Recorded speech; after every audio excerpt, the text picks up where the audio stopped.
नमस्कार, मी पंजाब डक. आज आहे फेब्रुवारी 2026. तर 2026ला म्हणजे दुष्काळ पडणार आहे का, पाऊस जेमतेम राहणार आहे का, सरासरी इतका पडणार आहे, त्याचं मी विश्लेषण करणार आहे. पण त्या अगोदर आता सध्या अंदाज देणार आहे, कारण की राज्यामध्ये शेतकऱ्याचा हरभरा काढणी चालू आहे, तूर काढणी चालू आहे, त्याच्यानंतर तंबाखू काढणी चालू आहे. म्हणून त्या शेतकऱ्यासाठी अंदाज देतो. राज्यात सध्या तरी आता उन्हाचा पारा वाढत जाणार आहे.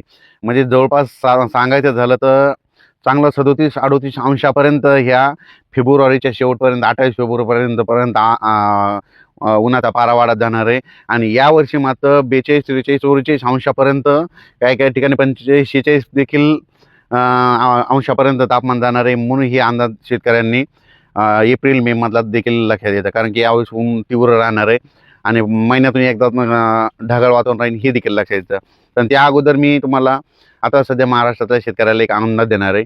आज आहे 16 फेब्रुवारी 2026. राज्यामध्ये 23 फेब्रुवारी, 24 फेब्रुवारी आणि 25 फेब्रुवारी दरम्यान राज्यामध्ये वातावरणात थोडा बदल होणार आहे. कशामुळे होणार आहे?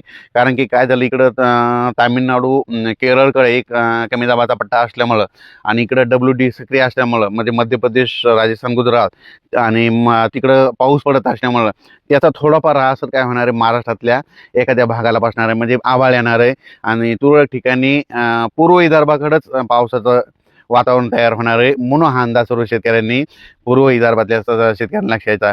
उत्तर महाराष्ट्राकडे देखील ढगाळ वातावरण राहणार आहे, पण पूर्व विदर्भामध्ये चंद्रपूर, वर्धा, नागपूर, भंडारा, गोंदिया, अमरावती ह्या पट्ट्यामध्ये जास्त आभाळ येऊन तुरळक ठिकाणी थोडेफार थेंब येतील. म्हणून हे अंदाज 23, 24, 25च्या दरम्यानचा हा सर्व शेतकऱ्यांनी लक्षात द्यायचा.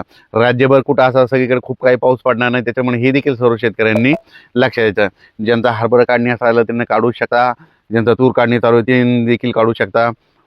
तंबाखूचे शेतकरी कर्नाटकचे तुम्ही देखील तंबाखू काढू शकता, कारण की आता सध्या तरी पावसाचं 20-22 तारखेपर्यंत वातावरण नाही. फक्त परत एकदा ना 17, 18, 19 मध्ये 17, 18, 19 उद्या देखील ना राज्यामध्ये काय होणार, काही भागामध्ये मराठवाडा आणि मराठवाडा आणि उत्तर महाराष्ट्राकडं अंशतः ढगाळ वातावरण राहणार आहे. म्हणून हा अंदाज लक्षात घ्यायचा.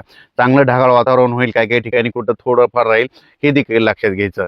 आणि त्याच्यानंतर राज्यात सांगायचं झालं तर म्हणजे तामिळनाडू, केरळ त्या पट्ट्यामध्ये काय होणार, तिकडं कमी दाबाचा पट्टा असल्यामुळे तिकडं जरा जास्त पाऊस पडणार आहे. मग त्याच्यामुळे थोडंफार आपल्या महाराष्ट्राकडं वातावरण चेंज होईल. म्हणून हे देखील सर्व शेतकऱ्यांनी लक्षात घेतं.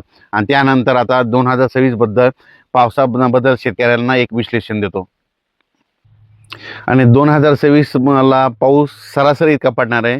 म्हणजे तुम्हाला सांगू इच्छितो, समजा परभणी जिल्हा असेल, समजा बीड जिल्हा असेल, तर बीड जिल्ह्यामध्ये दरवर्षी काय असतं, कधी कधी 550 मिलीमीटर, 500 मिलीमीटर, कधी 650 मिलीमीटर पाऊस असा पडत असतो. म्हणजे सरासरी त्या बीड जिल्ह्याची संपूर्ण सरासरी. तर 2025ला काय झालं की बीड जिल्ह्यात जवळपास 1200-1300 मिलीमीटर पाऊस पडला.